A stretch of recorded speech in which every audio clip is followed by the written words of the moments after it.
Iya, assalamualaikum warahmatullahi wabarakatuh. Salam sejahtera untuk kita semua. Om Swastiastu, Namo Buddhaya, salam kebajikan. Tidak lupa Sampurasun. Bertemu lagi bersama saya, yang entah siapa saya ini. Kita ketemu lagi dalam acara Ngaprak.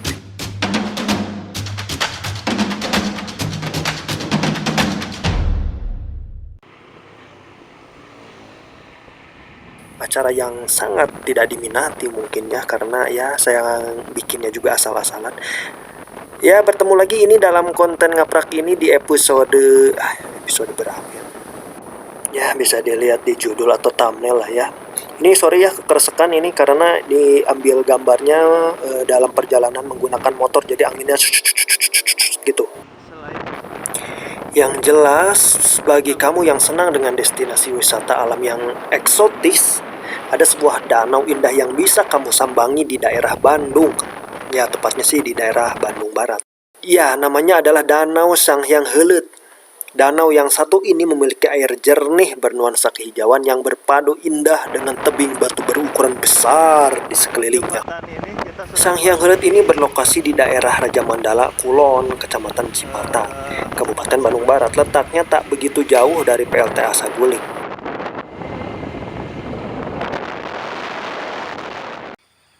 Namun untuk bisa sampai ke sana kamu membutuhkan kondisi tubuh yang sangat fit, sangat prima. Kalau bisa kamu push up dulu itu selama 1 minggu, karena dalam perjalanannya kita akan menempuh berjalan kaki selama kurang lebih 1,5 jam. Atau ya sejam, atau ya kalau saya sih waktu itu setengah jam sih. Ya tergantung kondisi tubuh, makanya saya sarankan Anda harus fitness dulu, treadmill ke 1000 kilo, angkat beban ke 1000 kilo, udah itu makan yang banyak, minum yang cukup, tidur teratur, vitamin juga jangan lupa yang pas, hutang juga jangan lupa dilunasin, minta izin abah, emak, pacar, calon pacar, bawa uang yang banyak, biar nggak nyusahin teman, kecuali kalau kamu pergi sendirian, ya paling-paling kamu disangka jomblo, atau istilah halusnya sih itu apa, tuna asmara ya. Pokoknya fisik dan mental itu siapin. Kamu kesini itu buat main ya, buat refreshing, bukan buat ngilangin hutang. Jadi, ngeroy hutang mah kudu dibayar, kudu duit. Lain ku refreshing. Ya, oke, lanjut. Jangan khawatir kalau kamu kehausan, karena di pinggir jalan itu akan ada warung yang menyediakan kamu minuman kalau kamu kehausan. Makanya bawa duit, jangan kayak orang susah. Orang susah juga nggak kayak kamu.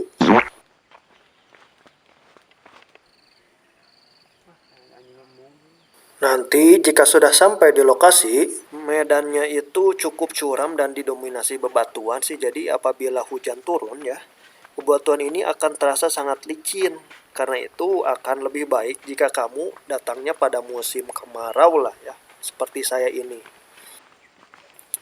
Jadi bukan hanya karena medannya akan jadi lebih mudah karena tidak becek dan banjir atau berair, tetapi juga karena air danau akan terlihat lebih jernih, lebih indah gitu ya kalau musim kemarau itu. Karena ketika musim hujan itu air danau akan berubah menjadi kecoklatan atau biru. Kita lihatnya jadi semacam danau susu coklat gitu, jadi nggak enak. Jadi kalau musim kemarau mah insya Allah akan lebih indah dipandang mata. Nah, jadi di sepanjang jalan juga kita menemukan ada jembatan. Ya, ini masih alami lah, dibuatnya juga dengan sukarela oleh para orang-orang yang ada di sana. Di sini juga di pinggirnya ada pegangan tangannya supaya kita nggak digebrus itu ke bawah, karena di pinggir-pinggirnya itu ada jurang-jurang atau gawir yang gimana kalau kamu digebrus itu, apalagi kalau kamu sendirian itu kamu tidak akan mungkin ada yang menolong itu. Cik atau mikir tapi kadinya mah kamu tuh harus paham dan ingat dan waspada dan ya maklumilah, karena tempatnya memang masih seperti ini. Karena ya sejauh ini Danau Sanghyang Heuleut ini masih belum dikelola secara resmi ya oleh pemerintah. Karenanya akses menuju tempat ini pun bisa dibilang masih sangat terbatas.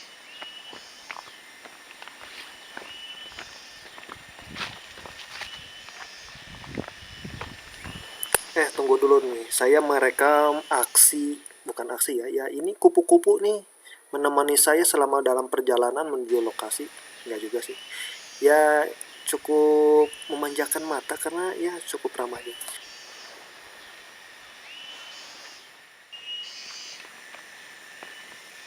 lihat saja itu jalan-jalannya juga masih bebatuan, masih tanah-tanah ya, tangga atau tempat parkir dan jembatan yang ada di kawasan Danau Sanghyang. Dan ini kabarnya sih disediakan oleh warga setempat. Jadi kita wajib berterima kasih kepada warga setempat karena kita sudah difasilitasi, walaupun ya 10.000 mah tuh buat mereka mah nggak seberapa tuh ya dibandingkan dengan pengorbanan mereka untuk membuat fasilitas agar langkah kita menuju lokasi itu bisa lebih mudah. Walaupun ya masih sangat terbatas. Tuh lihat juga kita menuruni turunan ini juga menggunakan kayu-kayunya juga kalau dalam bahasa Sunda itu uyuhan gitu ya, bisa lewat ke sana. Jadi tadi mau coba ke sana ke sini yang ternyata kita sudah sampai ke tempat lokasi. Nah, inilah Sanghyang Heuleut yang saya tadi ceritakan, di mana banyak batuan di sekelilingnya dan di tengah-tengahnya itu terdapat danau purba yang sangat eksotis memanjakan mata. Nah, inilah tempatnya.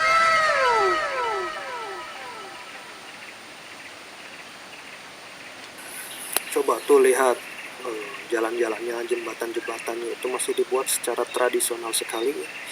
Jadi sih itu saya pribadi sih sangat menyayangkan ya, tempat eksotis ini, sebagus ini tidak dikonservasi dengan baik oleh pemerintah. Bahkan kalau ini kita urus, ini akan bisa mendatangkan wisatawan dan devisa negara yang cukup baik sebenarnya. Menurut saya loh ini ya, yang ya orang awam ya yang nggak tahu apa-apa. Danau Sanghyang Heuleut ini memiliki kedalaman sekitar 3 meter. Jadi sebelum kamu masuk ke dalam danau, pastikan kamu bisa berenang dulu nih agar tidak tenggelam, atau setidaknya telah memiliki perlengkapan seperti jaket pelampung lah minimal. Tapi di sana sih disediakan jasa penyewaan pelampung sih. Waktu itu saya coba untuk menyewa pelampung kurang lebih 10.000 kalau nggak salah harganya ya. Nah, coba lihat di sela-sela bebatuan, itu kamu bisa menemukan pepohonan dan rerumputan hijau yang menyegarkan mata. Bebatuannya juga cukup tinggi, itu bahkan kerap digunakan sebagai tempat para traveler untuk meloncat indah menuju danau purba tersebut. Nanti kita saksikan ya, saya cukup menangkap banyak traveler yang terjun dari ketinggian atas, itu lumayan sangat meneroktokan tuur kita kalau saya pribadi sih. Ya begitulah. Nah, ini kita sudah di atas. Nah, ini saya nih. Saya ini sebenarnya lagi pura-pura main HP aja, padahal sebenarnya saya tuh rada bergetar, ngadeg-deg gitu ya. Apakah saya berani untuk terjun ke bawah atau tidak ini ya? Ya, kita lihat saja nanti ya. Mudah-mudahan bisa leluasa untuk terjun ke bawah ini. Oh ya, ini diambilnya menggunakan DSLR Nikon. Setting kameranya aja sih yang supaya natural aja nih kelihatannya, menyesuaikan dengan outdoor. Konon ya, bukan konon juga sih, mungkin karena sudah dikaji oleh ilmu pengetahuan. Yang jelas yang saya tahu, Danau Sanghyang Heuleut ini diyakini berasal dari letusan gunung api purba yang bernama Gunung Sunda waktu itu. Ketika Gunung Sunda itu meletus, letusannya tersebut menghasilkan bebatuan besar yang membentuk seperti tebing batu, seperti yang tadi Anda lihat tuh. Sementara cekungan di tengahnya kemudian dialiri aliran Sungai Citarum lama dan membentuk danau seperti yang Anda lihat sekarang ini. Cenah.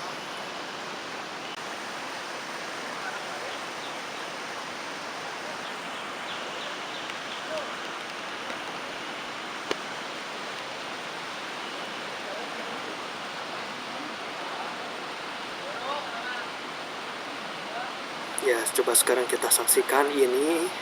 Para pelancong ini sedang menyiapkan stamina dan mentalnya untuk terjun ke bawah. Ini belum seberapa sih kalau terjun dari yang batu yang di bawah itu belum seberapa. Ini kalau tempat saya mengambil gambar ini lebih tinggi lagi. Nanti coba kita lihat ya. Ada yang berani loh itu terjun sampai ke bawah. Saya mah tidak berani, takut ketinggian. Jebur tuh kan orang pada berani. Itu seperti DF sih, padahal itu lumayan tinggi loh.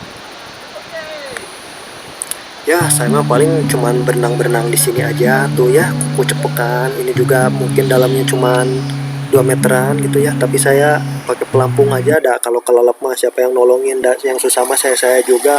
Belum waktu itu mah saya tuh belum nikah ya, jadi wajar lah agak banyak was-wasnya. Oke. Tuh, itu lihat tuh. Tuh. jebur tuh, itu dari ketinggian berapa meter ya, saya mah tuh tidak ada apa-apanya ya dibandingkan tuh. Itu saya tuh yang lagi naik itu tuh seperti Spiderman, sok-sokan saya naik ke situ padahal mau terjun atau tidaknya saya tidak tahu. Iya, itu saya sudah naik ke atas. Ini yang ngambil gambar ini si Jajang, teman murid saya ini. Tuh dari atas saya mencoba mengumpulkan mental untuk bisa terjun ke bawah sambil ngobrol-ngobrol, sok kenal sok dekat sama yang lain. Apakah saya berani atau tidak? Seperti itu. Oh iya, di sekitar Sang Hyang Helit ini kamu bisa menemukan dua gua, yakni Gua Sang Hyang Tikoro dan Sang Hyang Poek. Poek itu gelap ya, Tikoro itu tenggorokan kalau di bahasa Indonesia kan. Oh ya, just for information, anjir ngomong banget. Jadi kegiatan yang saya lakukan ini sebenarnya saya ambil gambarnya tuh di tahun 2018. Sekarang udah 2021, 18, 19, 20, 21. 4 tahun kemudian baru saya edit. Halus. Jadi wisata alam purba Sang Hyang Helit ini sebenarnya bisa menjadi pelepas dahaga kamu-kamu yang terjebak dalam sebuah habit atau rutinitas dalam keseharian yang membelenggu pikiran dan perasaan kamu. Jadi kalau kamu melakukan kegiatan seperti ini, itu seperti di reset kembali, seperti di charge kembali, seperti hidup lagi kita tuh ya. Nih coba kita lihat nih dari angle yang lebih jelas lagi. Tadi tuh saya naik ke atas sana dan ini para wisatawan yang bersiap-siap untuk terjun. Jebur tuh saya sudah lihat. Ini sepertinya dangkal tetapi lumayan. Nah tadi kan saya naik ke atas ini itu ada tali yang memudahkan kita untuk memanjat ke sana. Ya dari sana itulah yang mentalnya kuat dan nyalinya cukup kuat berani meluncur seperti tadi itu. 1, 2, 3. Ya lumayan itu. Menurut mitos yang beredar sih, jadi kolam ini tuh adalah tempat mandi para bidadari sih katanya. Jadi Sang Hyang sendiri itu memiliki arti sesuatu yang dianggap suci, hyang itu jadi menghilang. Sementara Helit itu memiliki arti jeda atau batas sesuatu atau waktu. Jadi dalam bahasa Sunda kuno, Sang Hyang itu merujuk pada sesuatu yang dianggap suci atau memiliki kekuatan supernatural. Jadi penamaan tempat ini tuh tidak terlepas dari historis maknanya dan juga kesakralannya. Ya segitu dulu aja lah ya pengalaman saya ini waktu tahun 2018. Ya malum lah dengan kesibukan saya sekarang, saya baru ngeditnya sekarang. Terima kasih karena sudah membuang-buang kuota dan waktu berharga Anda hanya untuk melihat tayangan yang biasa aja ini. See you.